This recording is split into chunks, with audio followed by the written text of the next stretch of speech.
السلام علیکم ورحمۃ اللہ وبرکاتہ۔ بسم اللہ الرحمن الرحیم۔ ناظرین، آج ہمارے معاشرے میں یہ ٹرینڈ بنا ہوا ہے، اکثر نوجوان رات کے 2 بجے 3 بجے تک موبائل پر لگے رہتے ہیں، پھر ان سے صبح کی نماز بھی قضا اور پھر دن کے 12 بجے تک سوتے رہتے ہیں۔ آج ہم آپ کو بتائیں گے کہ امیر المؤمنین حضرت علی کرم اللہ تعالی وجہہ الکریم نے ایسے لوگوں کے بارے میں کیا فرمایا ہے، کیا کچھ ان کی قسمت میں لکھ دیا جاتا ہے جو ایسے حالات کی لپیٹ میں آ چکے ہوتے ہیں۔ جو انسان صبح تک سویا رہتا ہے، اس عمل کو اسلام نے سخت ناپسند فرمایا ہے کہ دوپہر کے علاوہ کسی بھی وقت نہ سویا کرو۔ یہ عمل ہمارے نبی صلی اللہ تعالی علیہ وسلم بھی کیا کرتے تھے۔ قیلولہ وہ نہیں جس میں انسان پیٹ بھر کھانا کھا کر سو جاتے ہیں۔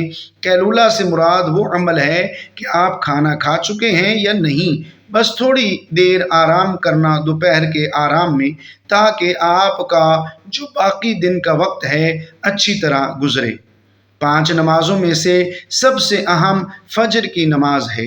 اس کی اہمیت کا اندازہ اس بات سے لگائیں کہ اللہ تعالیٰ نے فجر کے وقت کی قسم اٹھاتے ہیں، اور اللہ پاک فرماتے ہیں کہ قسم ہے فجر کی اور 10 راتوں کی اور جفت اور طاق کی اور رات کی جب وہ چلنے لگے، یقیناً ان میں عقل مند کے لیے بڑی قسم ہے۔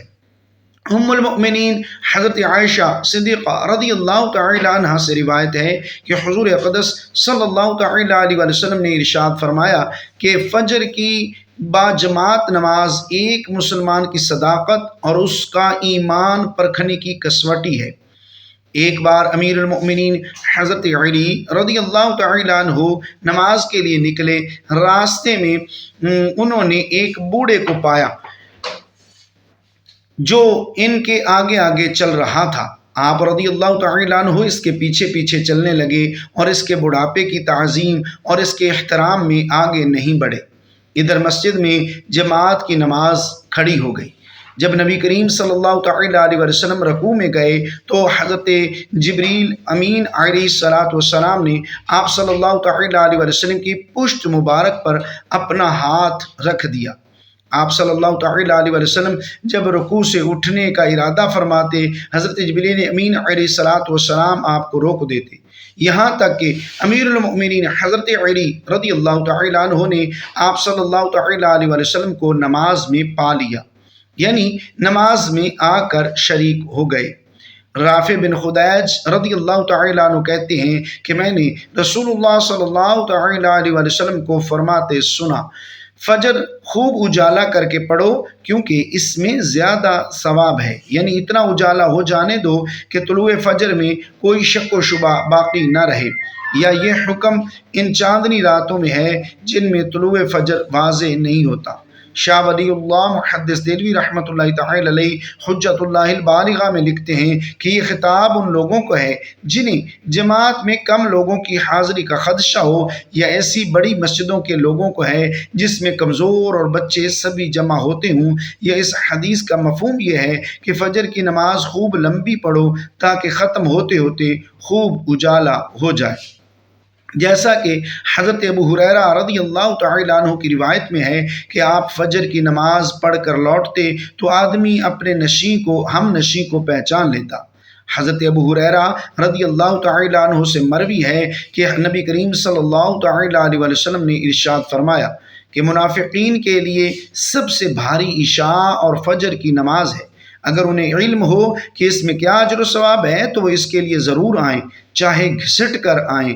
اور میں نے ارادہ کیا ہے کہ نماز کی اقامت کا حکم دوں، پھر ایک شخص کو نماز پڑھانے کا حکم دوں، اور پھر اپنے ساتھ کچھ آدمی لے کر جاؤں جن کے ساتھ لکڑیوں کا ایندھن ہو، اور جو لوگ نماز کے لیے نہیں آئے انہیں گھروں سمیت جلا کر راکھ کر دوں۔ یہ حدیث رسول اللہ صلی اللہ تعالی علیہ وسلم کے زمانے کے منافقین کے بارے میں ہے، جس میں منافقین کی ایک علامت بتائی گئی ہے کہ ویسے تو منافقین پر سب نمازیں بھاری ہیں، البتہ فجر اور عشاء کی نمازیں کیونکہ آرام اور نیند کے وقت میں ہیں، اس لیے یہ منافقین پر زیادہ بھاری ہیں، اور ان 2 وقتوں میں نماز میں حاضر ہونا ان کو طبیعت پر نہایت گراں گزرتا ہے۔ جبکہ رسول اللہ صلی اللہ تعالیٰ علیہ وسلم کے زمانے کے مسلمانوں کے لیے یہ بات بہت بعید تھی کہ کوئی بلا عذر مسجد کی جماعت چھوڑ دے۔ نیز نماز کے بھاری ہونے کا مطلب یہ ہے کہ دلی طور پر اسے ناپسند سمجھے، اور اگر پڑھے بھی تو اسے بوجھ سمجھ کر محض دکھاوے کے لیے پڑھے۔ لہٰذا آج کے دور میں اگر کوئی مسلمان فجر اور عشاء کی نماز میں سستی کرتا ہے تو اسے منافق شمار نہیں کیا جائے گا، کیوں؟ یہ اس کی عملی سستی ہے جس کی وجہ سے وہ گناہ گار ہوگا، لیکن وہ دل سے نماز کو برا یا طبیعت پر بوجھ نہیں سمجھتا، اس لیے اسے منافق کہنا درست نہیں۔ البتہ یہ کہا جا سکتا ہے کہ اس نے منافقوں والا عمل کیا ہے۔ نماز فجر کے لیے اٹھنے کی تدبیریں آپ کے سامنے پیش کرتے ہیں۔ امیر المؤمنین حضرت علی رضی اللہ تعالیٰ عنہ سے کسی نے پوچھا، میں بہت کوشش کرتا ہوں کہ میں صبح نماز پڑھوں مگر اٹھا نہیں جاتا۔ حضرت علی رضی اللہ تعالیٰ عنہ نے فرمایا، یہ نیند کی وجہ نہیں بلکہ تم جو سارا دن گناہ کرتے ہو وہ تمہاری گردن میں توق، ہاتھوں میں ہتھ کڑی اور پاؤں میں بیڑیاں باندھ کر تمہیں اٹھنے نہیں دیتا۔ امیر المؤمنین حضرت علی رضی اللہ تعالیٰ عنہ کے پاس ایک شخص آتا ہے اور عرض کرتا ہے، مجھے رات کو ٹھیک سے نیند نہیں آتی، رات کو سو نہیں پاتا، اور جب صبح اٹھتا ہوں تو پورے جسم میں درد رہتا ہے اور وہ درد بڑھتا ہی رہتا ہے۔ جب وہ اپنا درد حضرت علی رضی اللہ تعالیٰ عنہ کو بیان کر چکا تو آپ رضی اللہ تعالیٰ عنہ نے اس شخص سے فرمایا کہ اے شخص، رات کو پانی پیتے ہو؟ پانی پینا بند کر دو، کیونکہ ایسا کرنا صحت کے لیے انتہائی نامناسب ہے، اور رات کو پانی پینے سے جسم میں ایسا درد شروع ہو جاتا ہے کہ اگر اللہ پاک اسے شفا دینا چاہیں تو دے سکتے ہیں، ورنہ اس کا علاج ممکن نہیں۔ اگر سہولت ہو تو دوپہر کے وقت آرام ضرور کیا کریں، یہ سنت ہے اور اس سے فجر میں اٹھنے میں بڑی مدد ملتی ہے۔ رات کا کھانا جلدی کھائیں اور کم کھایا کریں۔ رات کو پانی نہ پئیں، اگر شدید ضرورت ہو تو کم سے کم پانی پئیں۔ رات کو جلدی سو جائیں، رات کو سونے کے مسنون اعمال کر کے سویا کریں، کسی سے صبح اٹھانے کے لیے کہہ کر سویا کریں، الارم لگا کر سوئیں اور الارم کو اتنا دور رکھیں کہ اسے بند کرنے کے لیے اٹھ کر چل کر جانا پڑے۔ جیسے ہی آنکھ کھلے تو دونوں ہاتھوں سے چہرے کو دیر تک اچھی طرح ملیں، یہ عمل بھی سنت ہے۔ نیند سے بیزاری پر ہمت کر کے فوراً اٹھ کھڑے ہوں۔ نفس کے اس تقاضے پر عمل نہ کریں کہ ابھی تھوڑی دیر اور آرام کر لیتے ہیں پھر اٹھ جائیں گے، کہ اس طرح نماز قضا ہو جاتی ہے۔ اللہ سے مدد مانگتے رہا کریں، فجر میں اٹھنے کا پختہ ارادہ کر لیا کریں، اندرونی الارم لگائیں، یعنی دل میں بھی اللہ کی محبت پیدا کریں۔ مؤذن جو 5 وقت کی اذان دیتا ہے، حضرت ابو ہریرہ رضی اللہ تعالی عنہ سے روایت ہے کہ رسول اللہ صلی اللہ تعالی علیہ وسلم نے فرمایا، اگر لوگوں کو معلوم ہو جائے اذان دینے اور پہلی صف میں کھڑے ہونے کی کتنی فضیلت ہے، پھر وہ اس پر قرعہ اندازی کرنے کے بغیر کوئی چارہ نہ پائیں تو اس پر ضرور قرعہ اندازی کریں، اور اگر وہ جان لیں کہ نماز کے لیے اول وقت آنے میں کیا فضیلت ہے تو وہ ضرور اس کی طرف دوڑ کر آئیں۔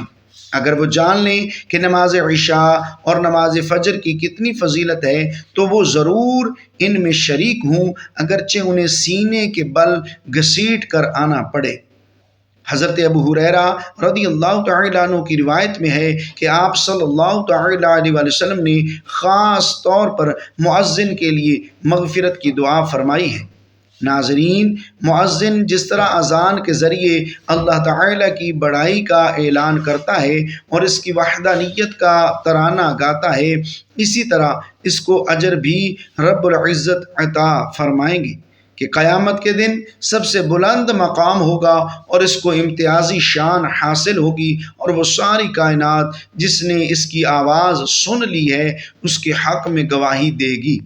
رسول اللہ صلی اللہ تعالیٰ علیہ وسلم نے فرمایا کہ جس نے فجر کی نماز 1 رکعت جماعت کے ساتھ سورج نکلنے سے پہلے پا لی، اس نے فجر کی نماز با جماعت کا ثواب پا لیا، اور جس نے عصر کی 1 رکعت جماعت کے ساتھ سورج ڈوبنے سے پہلے پائی، اس نے عصر کی نماز با جماعت کا ثواب پا لیا۔ مسلمان عورتیں رسول اللہ صلی اللہ تعالی علیہ وسلم کے ساتھ نماز فجر پڑھنے چادروں میں لپٹ کر آتی تھیں۔ رسول اللہ صلی اللہ تعالی علیہ وسلم نے فرمایا کہ رات اور دن میں فرشتوں کی ڈیوٹیاں بدلتی رہتی ہیں۔ فجر اور عصر کی نمازوں میں ڈیوٹی پر آنے والوں اور رخصت پانے والوں کا اجتماع ہوتا ہے۔ پھر تمہارے پاس رہنے والے فرشتے جب اوپر چڑھتے ہیں تو اللہ تعالی پوچھتا ہے، حالانکہ وہ ان سے بہت زیادہ اپنے بندوں کے متعلق جانتا ہے، کہ میرے بندوں کو تم نے کس حال میں چھوڑا؟ وہ جواب دیتے ہیں کہ ہم نے جب انہیں چھوڑا تو وہ فجر کی نماز پڑھ رہے تھے، اور جب ان کے پاس گئے تب بھی وہ عصر کی نماز پڑھ رہے تھے۔ صحابہ کرام رضوان اللہ تعالی علیہم اجمعین فرماتے ہیں کہ ہم نبی صلی اللہ تعالی علیہ وسلم کی خدمت میں موجود تھے۔ آپ صلی اللہ تعالی علیہ وسلم نے چاند پر ایک نظر ڈالی، پھر فرمایا، تم اپنے رب کو آخرت میں اسی طرح دیکھو گے جیسے اس چاند کو اب دیکھ رہے ہو۔ اس کے دیکھنے میں تم کو کوئی زحمت بھی نہیں ہوگی۔ بس اگر تم ایسا کر سکتے ہو کہ سورج طلوع ہونے سے پہلے والی نماز فجر اور سورج غروب ہونے سے پہلے والی نماز عصر سے تمہیں کوئی چیز روک نہ سکے تو ایسا ضرور کرو۔ پھر آپ صلی اللہ تعالی علیہ وسلم نے یہ آیت تلاوت فرمائی کہ پس اپنے مالک کی حمد و تسبیح کر سورج طلوع ہونے اور غروب ہونے سے پہلے۔ اسماعیل راوی حدیث نے کہا ہے کہ عصر اور فجر کی نمازیں تم سے چھوٹنے نہ پائیں، ان کا خاص طور پر دھیان رکھو۔ میرے سامنے چند معتبر حضرات نے گواہی دی، جن میں سب سے زیادہ معتبر میرے نزدیک حضرت عمر بن خطاب رضی اللہ تعالی عنہ تھے، کہ نبی کریم صلی اللہ تعالی علیہ وسلم نے فجر کی نماز کے بعد سورج بلند ہونے تک اور عصر کی نماز کے بعد سورج ڈوبنے تک نماز پڑھنے سے منع فرمایا۔ حضرت ابن عباس رضی اللہ تعالی عنہ بیان کرتے ہیں کہ انہوں نے فرمایا کہ مجھ سے چند لوگوں نے یہ حدیث بیان کی ہے کہ نبی کریم صلی اللہ تعالی علیہ وسلم نے 2 طرح کی خرید و فروخت، 2 طرح کے لباس اور 2 وقتوں کی نماز سے منع فرمایا۔ آپ صلی اللہ تعالی علیہ وسلم نے نماز فجر کے بعد سورج نکلنے تک اور نماز عصر کے بعد سورج غروب ہونے تک نماز پڑھنے سے منع فرمایا، اور کپڑوں میں استعمال یعنی ایک کپڑا اپنے اوپر اس طرح لپیٹ لینا کہ شرمگاہ کھل جائے، اور اتباع یعنی ایک کپڑے میں گوٹھ مار کر بیٹھنے سے منع فرمایا، اور خرید و فروخت میں آپ صلی اللہ تعالی علیہ وسلم نے مناسبوں اور ملازموں سے منع فرمایا۔ حضور صلی اللہ تعالی علیہ وسلم نے فرمایا، اللہ تعالی ارشاد فرماتا ہے، میں نے تمہارے اوپر دن رات میں 5 نمازیں فرض کی ہیں، اور میں نے یہ عہد کیا ہے کہ جو ان نمازوں کی ان کے اوقات میں پابندی کرے گا میں اس کو جنت میں داخل فرماؤں گا، اور جو پابندی نہیں کرے گا اس کے لیے میرے پاس کوئی عہد نہیں۔ اللہ پاک قرآن کریم میں ارشاد فرماتا ہے، رب کو سراہتے ہوئے اس کی پاکی بولو، سورج چمکنے سے پہلے اور اس کے ڈوبنے سے پہلے نماز فجر پر 5 فرامین مصطفیٰ صلی اللہ تعالی علیہ وسلم۔ نمبر 1، صحابی ابن صحابی حضرت عبداللہ ابن عمر رضی اللہ تعالی عنہما سے روایت ہے، پیارے آقا صلی اللہ تعالی علیہ وسلم نے ارشاد فرمایا، جو صبح کی نماز پڑھتا ہے وہ شام تک اللہ پاک کے ذمے میں ہے۔ تم اللہ پاک کا ذمہ نہ توڑو، جو اللہ پاک کا ذمہ توڑے گا اللہ پاک اسے اوندھا یعنی الٹا کر کے دوزخ میں داخل ڈال دے گا۔ نمبر 2، حضرت سلمان فارسی رضی اللہ تعالی عنہ سے روایت ہے، اللہ پاک کے آخری نبی صلی اللہ تعالی علیہ وسلم کا فرمان عبرت نشان ہے، جو صبح کی نماز کو گیا ایمان کے جھنڈے کے ساتھ گیا، اور جو صبح بازار کو گیا ابلیس یعنی شیطان کے جھنڈے کے ساتھ گیا۔ حضرت عمارہ بن رویبہ رضی اللہ تعالی عنہ فرماتے ہیں کہ میں نے نبی کریم صلی اللہ تعالی علیہ وسلم کو فرماتے سنا، جس نے سورج کے طلوع و غروب ہونے سے پہلے نماز ادا کی یعنی فجر و عصر کی، وہ ہرگز جہنم میں داخل نہ ہوگا۔ نمبر 4، حضرت ابو عبیدہ بن جراح رضی اللہ تعالیٰ عنہ بیان کرتے ہیں، رسول اکرم صلی اللہ تعالیٰ علیہ وسلم نے ارشاد فرمایا، جمعہ کے دن پڑھی جانے والی نماز باجماعت سے افضل کوئی نماز نہیں ہے۔ میرا ایمان میرا گمان یعنی خیال ہے کہ تم میں سے جو اس میں شریک ہوگا اس کے گناہ معاف کر دیے جائیں گے۔ نمبر 5، حضرت انس بن مالک رضی اللہ تعالیٰ عنہ سے روایت ہے، سرکار مدینہ صلی اللہ تعالیٰ علیہ وسلم نے ارشاد فرمایا، جس نے 40 دن فجر و عشاء باجماعت پڑھی اس کو اللہ پاک 2 آزادیاں عطا فرمائے گا، ایک نار یعنی آگ سے، دوسری نفاق یعنی منافقت سے۔ امیر المؤمنین حضرت علی کرم اللہ تعالی وجہ الکریم نے فرمایا، میں نے نبی کریم صلی اللہ تعالی علیہ وسلم سے سنا تھا کہ کھانا کھا کر فوراً نہ سویا کرے، اس سے دل میں سختی پیدا ہوتی ہے۔ اب بات اس حد تک گہرائی تک آن پہنچی ہے کہ اب ڈاکٹر کا بھی یہ ماننا ہے کہ جو لوگ کھانا کھا کر فوراً سو جاتے ہیں وہ دل کے مرض میں مبتلا ہو جاتے ہیں۔ یعنی بات 1400 سال پہلے ہمارے نبی کریم صلی اللہ تعالی علیہ وسلم نے فرمائی تھی، جب ایک مرتبہ امیر المؤمنین حضرت علی کرم اللہ تعالی وجہ الکریم کی خدمت میں ایک شخص حاضر ہوئے اور عرض کرنے لگے، یا علی رضی اللہ تعالی عنہ، صبح سویرے جو انسان سویا پڑا رہتا ہے اس کی قسمت میں کیا کچھ لکھا جاتا ہے؟ اے اللہ کے بندے، میں اللہ کے نبی صلی اللہ تعالیٰ علیہ وسلم سے سنا تھا کہ جو بھی انسان صبح کے اوقات میں سویا پڑا رہتا ہے وہ فجر کی نماز بھی قضا کر دیتا ہے، یا جو شخص صبح کی نماز پڑھ کر سو جاتا ہے، جب فرشتے آسمانوں پر ان کے مقدر کا رزق لے کر زمین کی طرف آتے ہیں، وہ رزق انسانوں میں بانٹنے لگ جاتے ہیں۔ جو انسان سوئے ہوتے ہیں اسی وجہ سے وہ فرشتے وہ رزق واپس اپنے ساتھ لے کر آسمانوں کی طرف لوٹ جاتے ہیں۔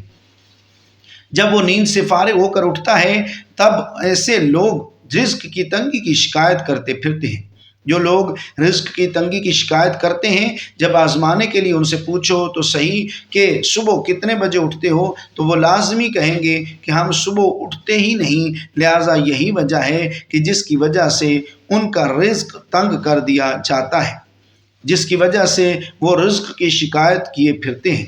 ناظرین، آپ سب سے گزارش ہے، آپ صبح سویرے اٹھا کریں، آپ صبح نماز ادا کریں، کوشش کریں کہ مرد حضرات جماعت کے ساتھ نماز ادا کریں، قرآن مجید کی تلاوت کریں۔ اس کے بعد آپ دن کی شروعات کریں گے تو آپ کا دن خوشگوار گزرے گا۔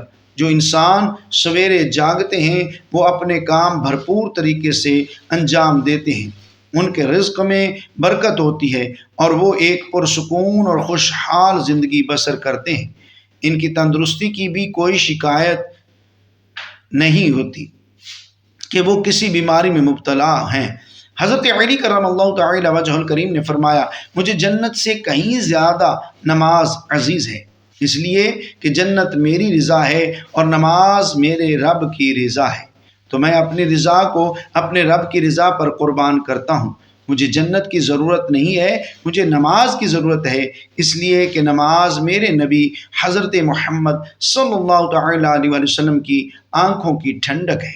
نماز دین کا ستون ہے، جس نے نماز قائم کی اس نے دین قائم کیا، اور جس نے نماز کو گرایا اس نے دین کو گرایا۔ آپ اتنا بتا دیں کہ کون سی کامیابی چاہتے ہیں؟ مؤذن ابھی بھی آوازیں لگا رہا ہے، حی علی الفلاح، حی علی الصلاح، چلو آؤ کامیابی کی طرف، چلو آؤ نماز کی طرف۔ لوگ ڈھونڈتے رہے کامیابی کو، معظم ساری زندگی کہتا رہا، مؤذن ساری زندگی کہتا رہا، حی علی الفلاح، حی علی الصلاح۔ آپ کون سی کامیابی چاہتے ہیں؟ مؤذن تو ابھی بھی آوازیں لگا رہا ہے کہ اگر تم کامیابی چاہتے ہو تو دنیا کی بھی اور آخرت کی بھی، تو پھر آ جاؤ میرے رب کریم کی رحمت، پھر اللہ رب العالمین کی رحمت جو ہے وہ انتظار کر رہی ہے، وہ تو آوازیں لگا رہی ہے۔ او میرے حبیب کے امتی، ایک بار تو میری چوکھٹ پر آ کر تو دیکھ، ایک بار اپنا دامن پھیلا کر تو دیکھ، ایک بار اپنی پیشانی سجدے میں جھکا کر تو دیکھ، بخشش کی حد نہ کر دوں تو مجھے رب العالمین نہ کہنا۔ بخشش کی انتہا نہ کر دوں تو مجھے رب العالمین نہ کہنا۔ بچہ دنیا میں صرف ایک ہی ہنر لے کر آیا تھا، وہ تھا رونا۔ بچہ رو رو کر اپنی ماں سے ہر بات منوا لیتا ہے۔ کتنے بد نصیب لوگ نکلے ہم، کتنے بدبخت لوگ نکلے ہم، رو رو کر اس اپنے رب سے اپنے گناہوں کی بخشش بھی نہ کروا سکے، جو ایک ماں جتنی نہیں بلکہ 70 ماؤں سے بھی بڑھ کر محبت کرنے والا ہے۔ اللہ تعالی ہم سب مسلمانوں کو 5 وقت کی نماز پڑھنے کی توفیق عطا فرمائے اور ہمارا خاتمہ ایمان پر فرمائے، آمین ثم آمین۔ ناظرین کمنٹ باکس میں اللہ تعالیٰ کے 99 ناموں میں سے ایک نام ضرور ٹائپ کیجیے گا۔ شکریہ، اللہ حافظ، اور اپنے یوٹیوب چینل قاری الیاس ستاری آفیشیل کو سبسکرائب کیجیے اور ویڈیو کو ثواب کی نیت سے شیئر کیجیے۔